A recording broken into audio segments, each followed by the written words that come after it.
Bonjour à toutes et à tous et bienvenue à cette vidéo, une vidéo qui est dédiée à l'économie, mais également, comme d'habitude, bien entendu, au marché.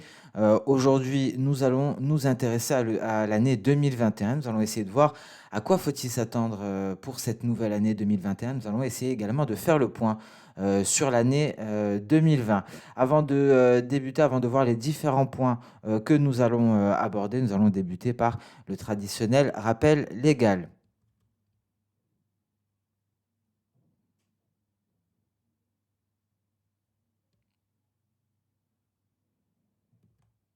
Alors les points que nous allons aborder, tout d'abord, dans un premier temps, nous allons nous intéresser au cycle économique. Nous allons essayer de déterminer dans quelle phase du cycle économique sommes-nous actuellement. Sommes-nous sur un nouveau cycle ou sommes-nous toujours dans l'ancien cycle? Dans un second temps, nous allons parler des prévisions 2021 pour les marchés boursiers, des marchés boursiers qui sont sur la corde raide, des marchés boursiers surévalués qui sont certes actuellement sur des records historiques. Aujourd'hui, nous sommes le 8 janvier 2021 au moment de l'enregistrement de cette vidéo. Nous allons parler également du marché d'échange. Nous allons aborder bien entendu le biais vert. Le biais vert va-t-il continuer à perdre du terrain et quelles sont les perspectives pour le marché d'échange? Nous allons essayer également de dresser le bilan du marché d'échange pour l'année 2020. Nous allons terminer par le marché des matières premières. Nous allons insister notamment sur le silver, l'argent en 2020 et nous allons essayer de savoir qu'est-ce qui attend justement le silver, qu'est-ce qui se passera pour cette matière première en 2021 et nous allons donc détailler les grands gagnants de l'année 2020 concernant les matières premières, des matières premières qui sont de plus en plus attrayantes. Alors, il faut commencer par un fait. 2020 a montré à quel point justement toutes les prévisions peuvent être inefficaces, des prévisions donc qui ont été complètement inexactes. C'est la raison pour laquelle nous allons nous concentrer uniquement sur la situation actuelle et ce qui a été jusqu'à présent ignoré par les marchés, car ce qui a été ignoré par les marchés peut nous donner une indication sur ce qui pourrait éventuellement se passer. Donc le but n'est pas de sortir la boule de cristal et de jouer au sorcier. Nous allons nous baser sur des faits et nous allons nous baser sur des choses qui ont été pour l'heure ignorées et qui pourraient rattraper les marchés.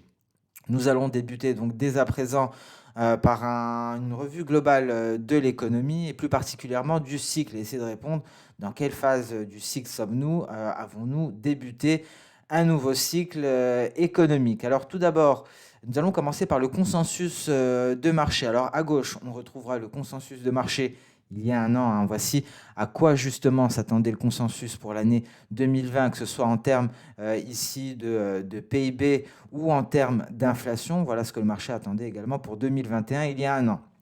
Il faut savoir que cette année 2020 a servi donc de confrontation brutale avec la réalité des attentes du marché.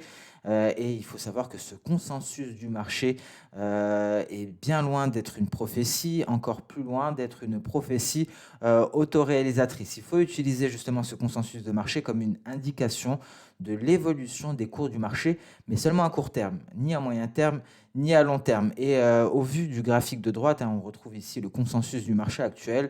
Le marché s'attend à une conjonction d'une forte croissance que l'on retrouve ici, avec une faible inflation. Voilà ce que nous a proposé 2020 ici en termes de PIB. Et donc pour l'heure, le consensus du marché table pour une forte croissance qui sera accompagnée d'une faible inflation. Voilà pour le consensus actuel, voilà pour le consensus du marché il y a un an, un consensus qui était, excusez-moi l'expression, un peu à côté de la plaque.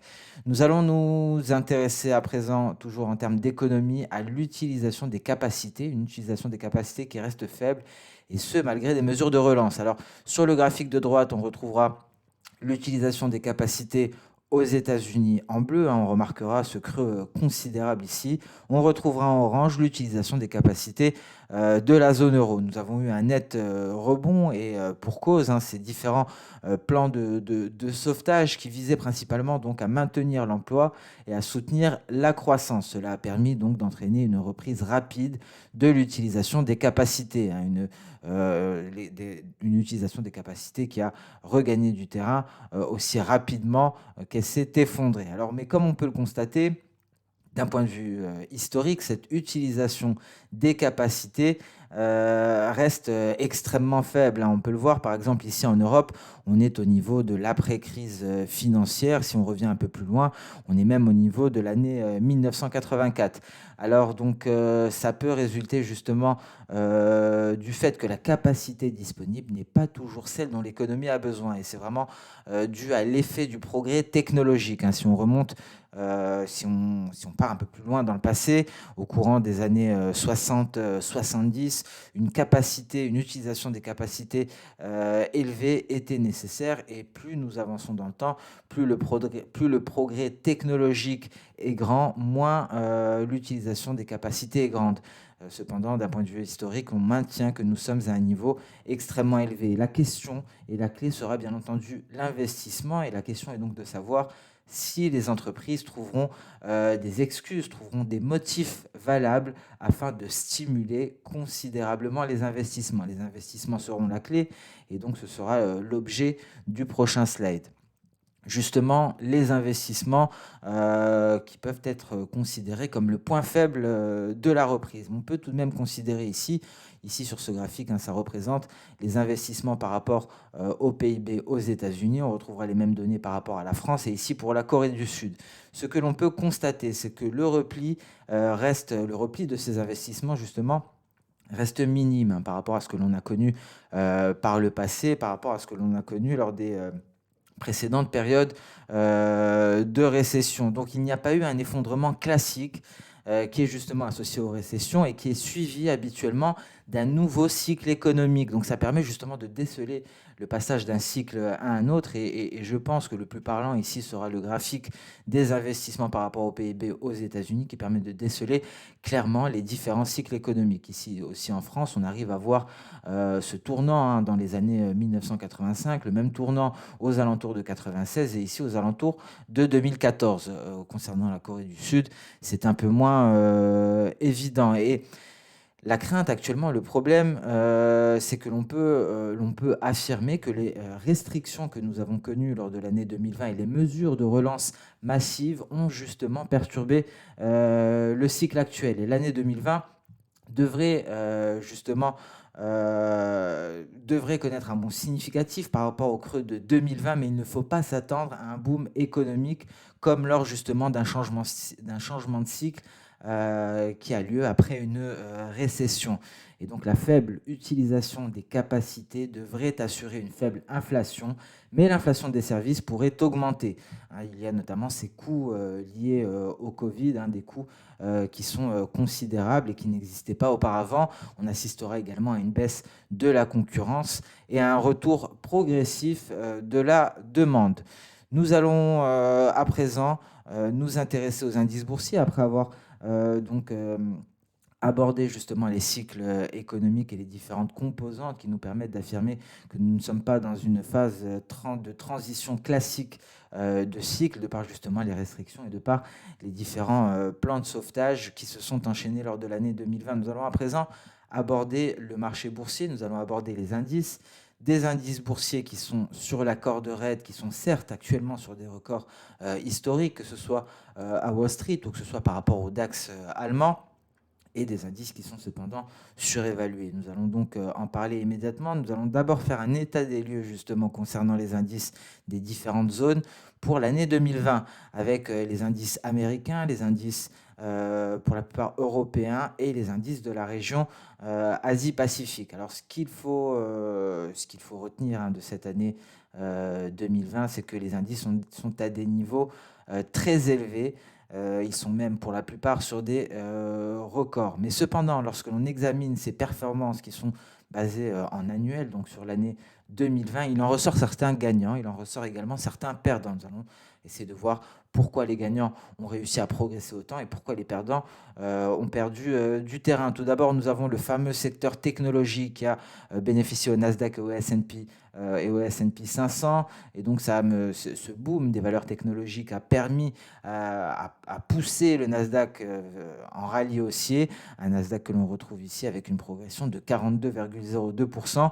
Et donc, ce boom des valeurs technologiques est également responsable de cette hausse considérable considérable du S&P 500 à hauteur de 14,37%. Et selon la Bank of America, c'est actuellement le secteur le plus populaire pour le trading. Alors, il y a également eu des perdants, des indices qui ont pris du retard, et ce sont principalement, ce qui a pesé sur ces indices, ce sont les secteurs associés à ce que l'on appelle l'ancienne économie, c'est-à-dire principalement les finances et l'énergie. Et on retrouvera donc dans cette catégorie l'IBEX 35, que l'on retrouve sur la plateforme Xstation 5 sous le ticker SPA35. Et on retrouvera également l'indice britannique, le FTSE 100, que l'on retrouve comme ticker sur la plateforme Xstation 5.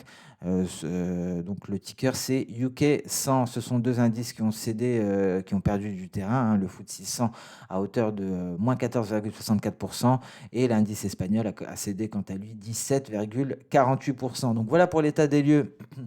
Concernant les indices, on s'est principalement intéressé aux indices américains et aux indices européens. On laisse de côté la région Asie-Pacifique. On passe immédiatement aux attentes, des attentes qui sont un petit peu trop optimistes. On va se baser sur le S&P 500 et on va se baser sur le BPA. Et donc, on peut dire que 2020 a été un échec total, mais ce BPA devrait augmenter dans les années à venir. On atteste ici ce graphique pour la période qui va de 2020 à 2024. Alors, ce qu'il faut savoir, c'est qu'il serait très difficile de justifier des valorisations élevées sans une forte augmentation des bénéfices. Une augmentation des bénéfices sera nécessaire pour justifier la surévaluation actuelle.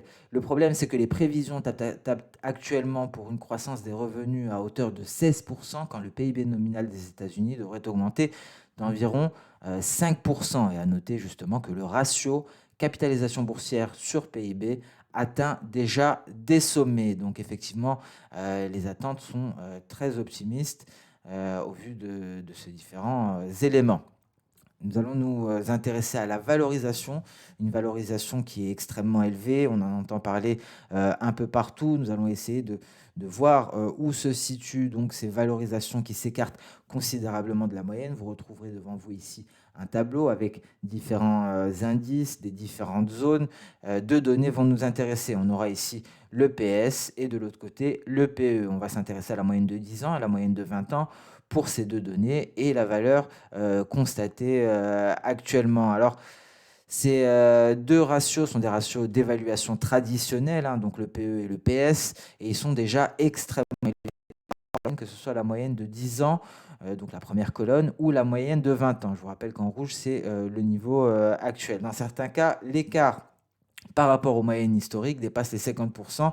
C'est le cas, par exemple, pour ici le Nasdaq. Le Nasdaq qui a un PS de 5,31 avec une moyenne sur 10 ans de 3,04 et une moyenne sur 20 ans de 2,98.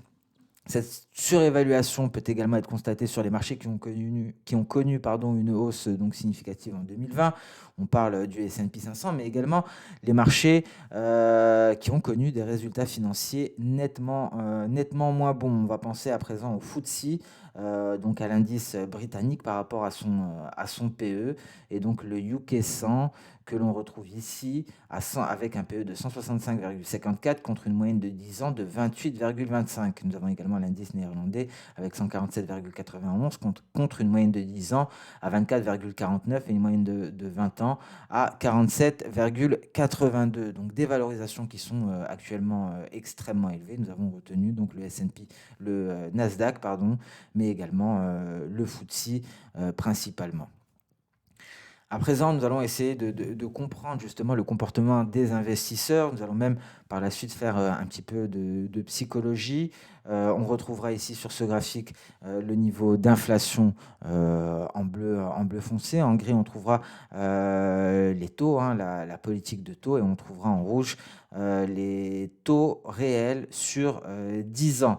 Alors, ce qu'il faut garder de ce graphique, c'est ce qu'il faut comprendre, c'est que les rendements américains à 10 ans, ajustés de l'inflation, ont été positifs pendant des décennies. Il aura fallu beaucoup de temps avant que ces derniers passent en territoire négatif. C'était donc un moyen efficace pour les investisseurs d'accumuler de l'épargne sans avoir donc une fonte de son épargne.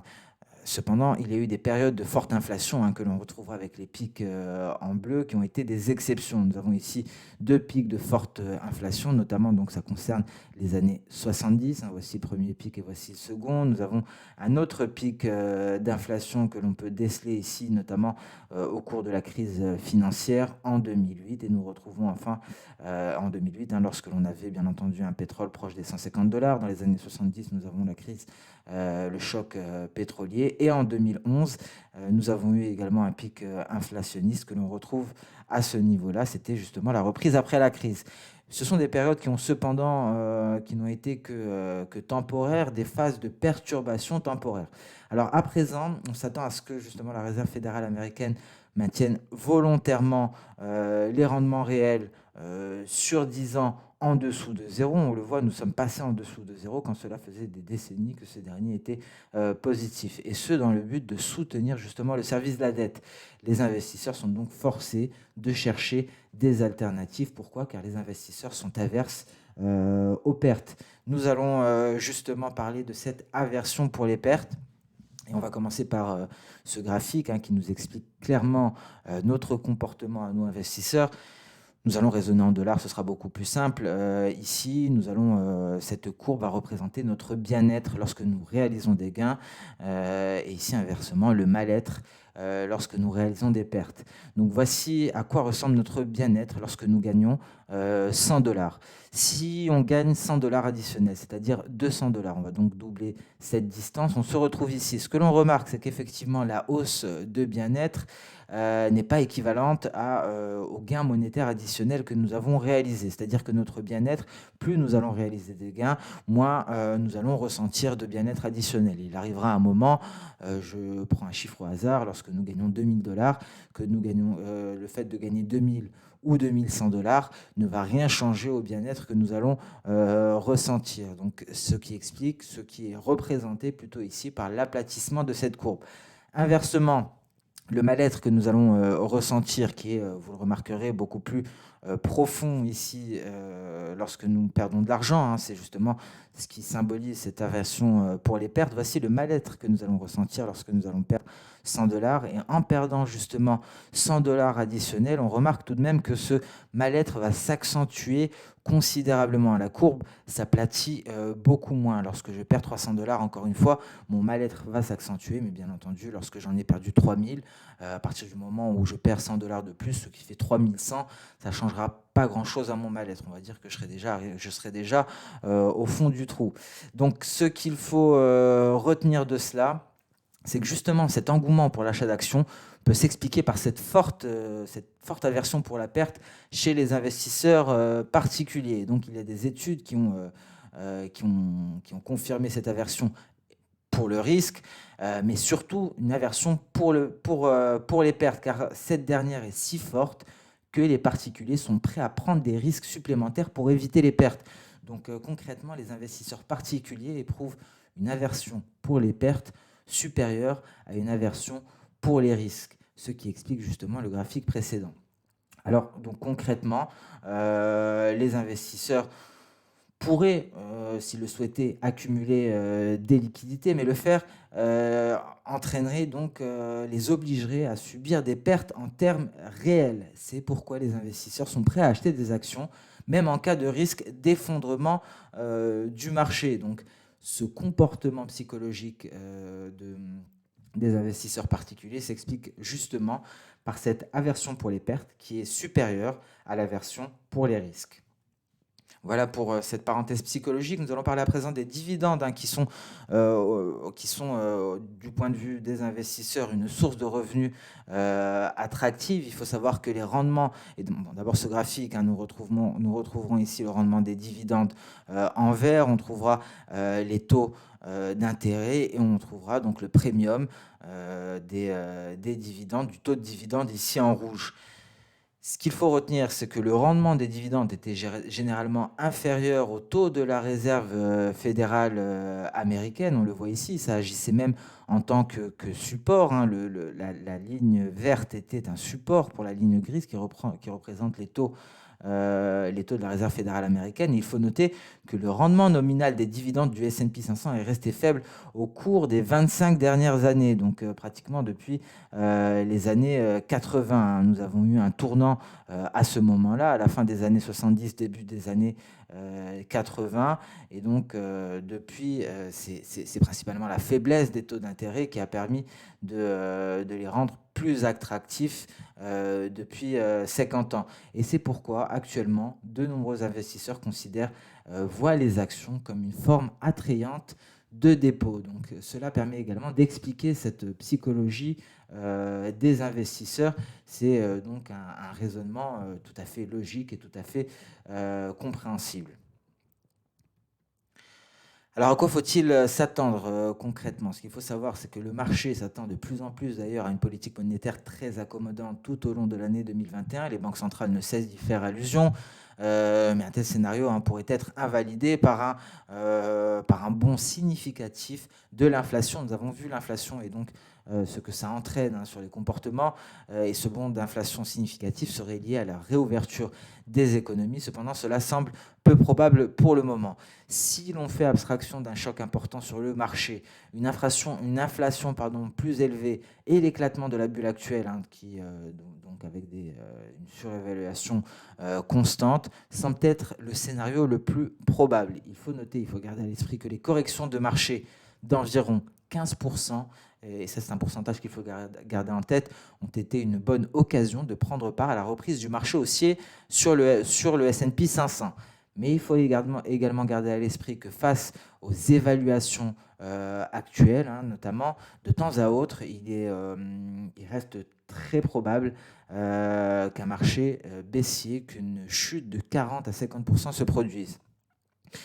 Et à noter également que, bien entendu, si la réouverture des économies se déroule comme prévu, les perdants de 2020, nous avons parlé de l'indice espagnol, nous avons parlé de l'indice britannique, pourraient briller, pourraient surperformer. Le Nasdaq, quant à lui, est menacé par la réglementation technologique, et c'est d'autant plus d'actualité depuis que les démocrates ont pris le contrôle du Sénat. Je vous rappelle qu'il y a des mesures fiscales plus strictes qui viennent donc menacer le secteur technologique. Et à noter également que nous avons un point d'ombre, et c'est la politique américaine à l'égard de la Chine pour l'année 2021.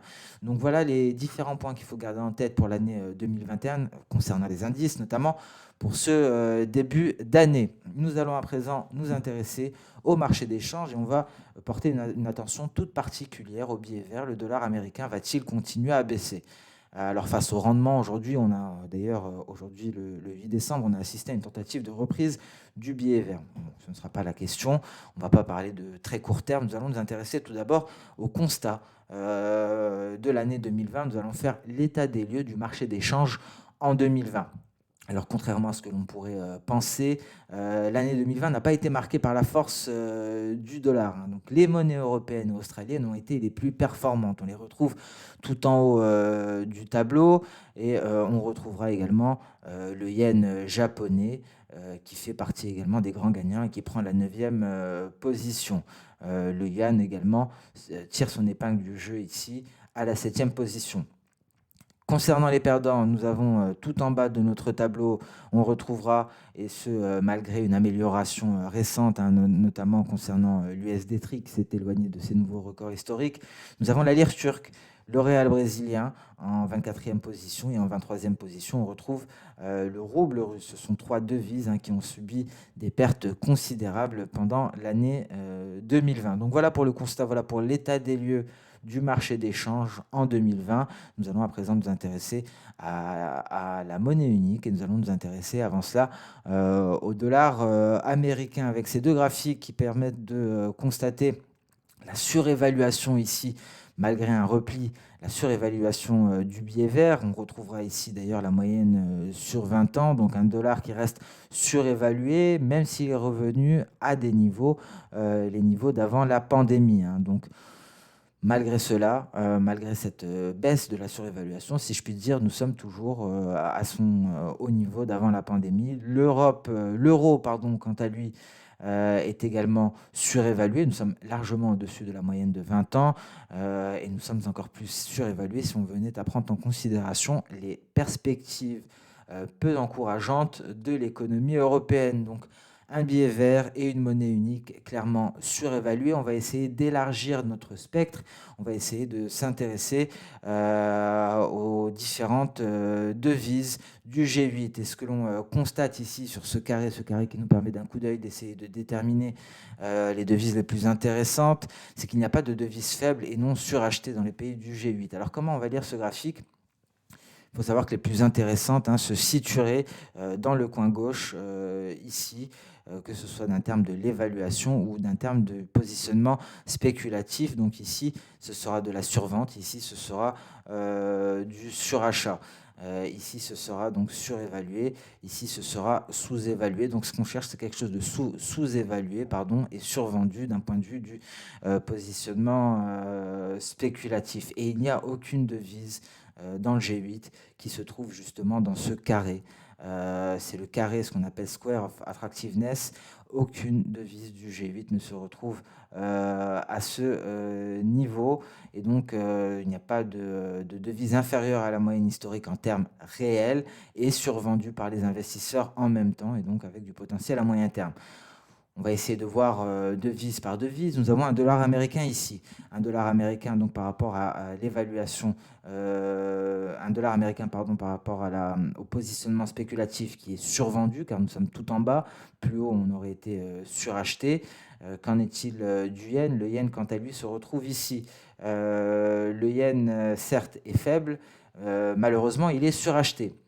Donc, il n'est pas surévalué, contrairement donc au billet vert, mais malheureusement celui-ci est suracheté, on le voit ici de par le positionnement spéculatif. Qu'en est-il du GBP ? Nous avons ici un GBP qui n'est ni survendu ni sous-évalué, compte tenu des risques liés à l'économie britannique. Cependant, ça reste toujours insuffisant. Et nous avons un AUD et un dollar canadien qui sont dans une situation quasiment similaires, si je puis dire. Ils sont plus ou moins neutres. Ils sont fortement corrélés, par contre, aux matières premières qui sont cycliques et qui ont connu des hausses de cours importantes. Donc, très difficile de trouver ici une devise dans le G8 qui soit faible et non surachetée.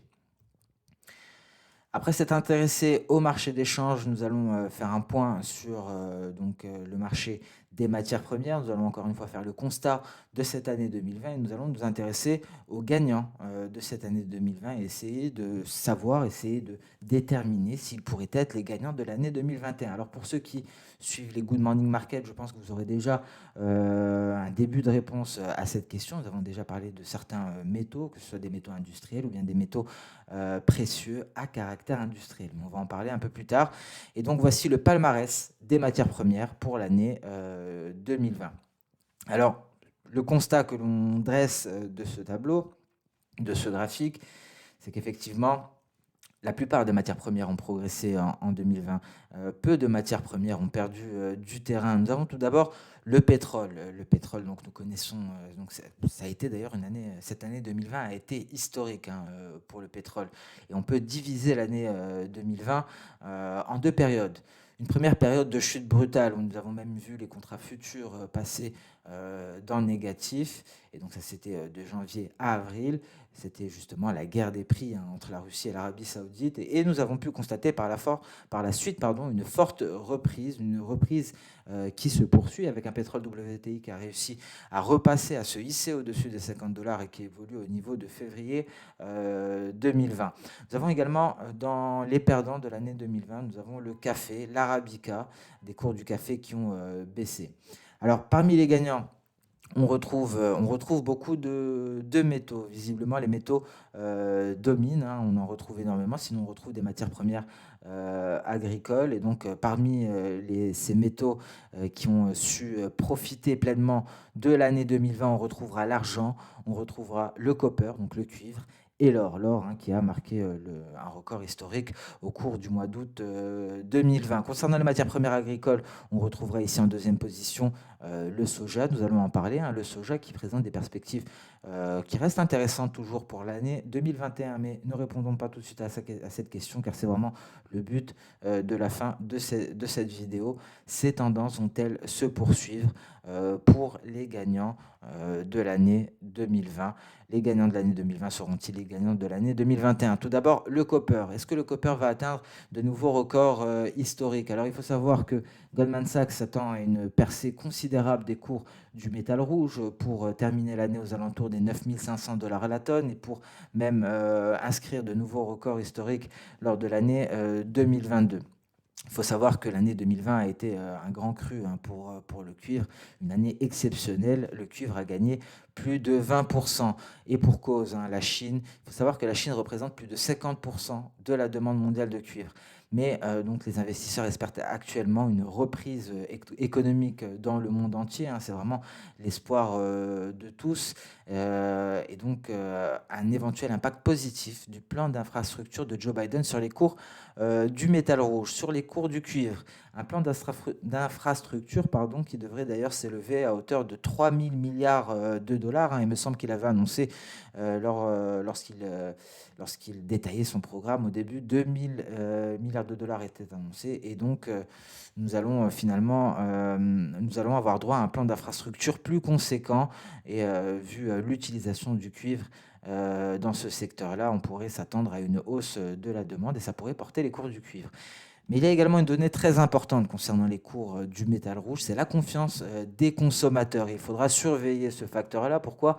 Car les biens de consommation durable représentent quant à eux près de 25% de la demande mondiale de cuivre. Donc ce sera un facteur très important. Un autre facteur, ce seront justement ces programmes de soutien économique et les nouvelles restrictions éventuelles qui pourraient donc survenir lors de l'année 2021. Donc plusieurs facteurs qui pourraient s'annuler entre eux, mais notamment, il faut garder à l'esprit qu'il y a également des facteurs positifs qui pourraient principalement dominer pour cette année de 2021 et pour le cuivre. À noter également, l'offre pourrait être un facteur de risque et nuire à cette hausse. Pourquoi? Car effectivement, les mines de cuivre ont fait face aux différents confinements, mais elles se sont préparées à présent suite à l'année 2020, ce qui pourrait entraîner des perturbations de seulement 2% de la production mondiale. À noter que la moyenne historique dans ces cas-là se situe autour de 4%. Donc voilà pour les différents éléments concernant le cuivre. Nous allons aborder à présent un élément essentiel. On va se concentrer sur la Chine, notamment sur l'impulsion de crédit. On peut constater ici, notamment c'est beaucoup plus clair depuis la fin de l'année 2013, cette corrélation positive entre l'impulsion de crédit et le copper. On notera tout de même un écart qui se creuse. Nous avons à présent l'impulsion de crédit qui va devancer les cours du cuivre. Donc, malgré tous les facteurs que nous avons énoncés, la clé, ce sera principalement l'empire du milieu. Il faut savoir qu'il y a eu un record d'importation qui a été enregistré en 2020. Les importations de janvier à septembre ont dépassé le total de l'année 2019. Et la forte demande en provenance de Chine, de plus que les problèmes d'approvisionnement, ont entraîné une baisse significative des stocks de cuivre à travers les bourses mondiales. Et donc, à noter également que la demande en Chine a été fortement stimulée, d'une part par les infrastructures, d'autre part les véhicules électriques et les appareils électroniques. Nous avions détaillé cela lors d'un Good Morning Market dédié aux matières premières, justement cette importance du cuivre dans le secteur des véhicules électriques, ce qui vient justifier les perspectives haussières de long terme justement pour le copper. Alors, comme on peut le voir, comme nous l'avons dit précédemment, l'impulsion du crédit en Chine devance les hausses du cours du cuivre. Il y a un écart entre les deux d'environ 18 mois. Et donc la poursuite de la croissance de l'impulsion du crédit pourrait soutenir de nouvelles hausses de cours, même si d'autres facteurs auront un impact négatif. Donc nous avons parlé des facteurs qui auront un impact négatif sur les cours du cuivre, mais ce qui va compter principalement, c'est justement la croissance de l'impulsion du crédit en Chine, comme ce fut le cas d'ailleurs lors de la précédente crise. Nous allons enfin nous intéresser au soja avant de passer au silver, avant de passer à l'argent, et on va essayer de faire un parallèle grâce à ce graphique, un graphique donc qui va nous permettre de voir ici de mettre en relation les stocks de soja avec les cours de soja. Et on notera notamment que la situation actuelle, on le voit ici sur ces deux ellipses rouges, ressemble énormément au rallye de la période 2006-2008. Les cours du cuivre ont connu un rallye considérable, on peut le voir ici, ce rallye assez impressionnant des cours du cuivre. Et donc, nous faisons face actuellement à une situation similaire. Je tiens notamment à préciser que concernant les stocks, l'axe est inversé. Donc, lorsque les stocks montent, les stocks sont en jaune. Lorsque la courbe des stocks monte, cela signifie que les stocks baissent, vu l'inversion justement de l'axe désordonné pour les stocks. Concernant les cours, l'axe est dans le bon sens. À noter également que les stocks finaux américains sont similaires, donc forte baisse vers des niveaux historiquement bas. C'était exactement comme la situation de 2006-2008. Et donc, concernant la variation globale sur le marché du soja, il y a eu un déficit en 2020. Il y a des prévisions de déficit en 2021, donc déficit notamment élevé aux États-Unis. Il faut noter également qu'il y a tout un côté de consommation, notamment en Chine. Avec cette fin de la pandémie, il y aura un rebond de la consommation de viande en Chine. Pourquoi de viande? Étant donné qu'en Chine, le porc est nourri au soja. Et il faut ajouter à cela que la population porcine en Chine rebondit fortement depuis le dernier fléau qui a été connu sur l'Empire du Milieu. Alors la Chine, de plus, recommence à acheter du soja américain. C'est une tendance qui a repris avec notamment, on se rappelle tous de cet accord phase 1 entre les États-Unis et la Chine. Dans cet accord, il était question également de l'achat de soja américain. D'ailleurs, une phase 1 qui avait été signée le 15 janvier 2020, très exactement. Et un autre facteur qui pourrait soutenir davantage les achats de soja américain au détriment de soja brésilien, c'est la faiblesse du dollar américain. Il faut savoir que le soja brésilien est en plein essor. Le Brésil produit de plus en plus de soja. C'est d'ailleurs la culture du soja est remise en cause indirectement pour ses départs de feu volontaires en forêt justement. Et donc la faiblesse du dollar américain pourrait soutenir les achats de soja américain. Et on pourrait laisser de côté justement le soja brésilien pour ces raisons, avec un billet vert qui ne cesse de se replier. À noter également la courbe des contrats à terme qui indique un recul sur horizon de 2 ans. Nous avions une courbe qui était plate, avec un léger contango il y a tout juste 6 mois. Donc voilà pour les différents éléments sur le soja. Bien entendu, nous garderons le soja sous surveillance et on l'abordera le plus possible lors des Good Morning Market.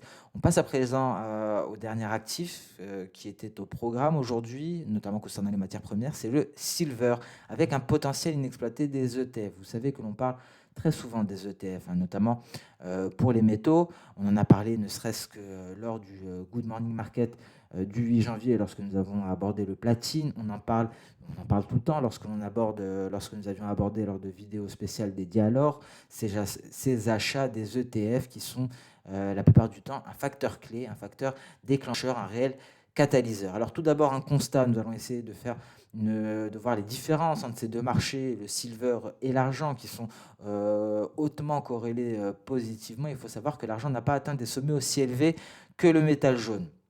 Et donc, la reprise économique, justement, pourrait favoriser la demande de métaux industriels, voire la demande de métaux précieux à caractère industriel. Je vous renvoie encore une fois au Good Morning Market du 7 janvier, il me semble. Voilà, Good Morning Market du 7 janvier, où nous avons parlé justement du platine, qui fait partie justement de ces métaux qui vont éventuellement profiter du rebond de l'industrie. Alors il y a également un facteur considérable, c'est le passage aux sources d'énergie renouvelable qui devrait avoir un impact positif justement sur les métaux qui sont utilisés dans ces technologies, comme par exemple le cuivre, l'argent et j'en passe. On ne va pas parler de platine et de palladium, mais à noter également, et ça c'est le facteur clé, comme d'habitude, la demande d'investissement passive, c'est-à-dire la demande en provenance des ETF qui sera, comme toujours, et qui restera un facteur clé, que ce soit pour le gold ou pour le silver. On va s'intéresser justement au comportement des ETF et aux avoirs des ETF, avec des ETF qui détenaient de l'or à hauteur de 140 milliards de dollars, ce qui équivaut à 73 millions d'onces d'or, au plus fort du marché haussier de 2011. Actuellement, ils détiennent plus de 200 milliards de dollars. Donc ça n'a pas doublé, mais on y est presque. En revanche, pour l'argent, lors du sommet du marché haussier de l'or, ça représentait une part de 22,5 milliards de dollars seulement, ce qui équivaut à 500 millions d'onces, et actuellement à peine 22,8 milliards de dollars, soit 876 millions d'onces. Et donc ça met en évidence le réel potentiel théorique sur le marché de l'argent.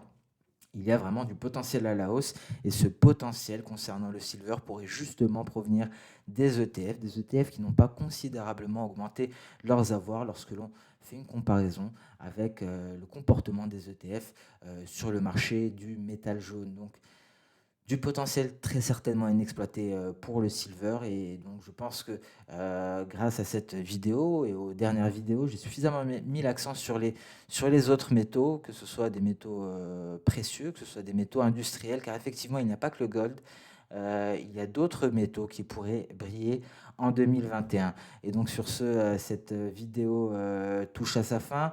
N'hésitez pas à transmettre votre question par commentaire. Comme vous avez pu le constater, effectivement, le but de cette vidéo n'était pas de faire des prévisions, de sortir une boule magique, de jouer au sorcier. Loin de là, c'était de se baser sur des données, d'essayer donc de faire une comparaison avec les historiques, avec le passé, de voir ce qui a été ignoré par les marchés, car ce qui a été ignoré par les marchés hier pourrait être ce qui compte demain. Écoutez, je vous remercie pour votre attention. J'espère que cela a été suffisamment clair. Nous avons essayé d'encadrer les principaux marchés. Sur ce, je vous souhaite une excellente séance de trading et je vous dis à très bientôt en Good Morning Market. Au revoir.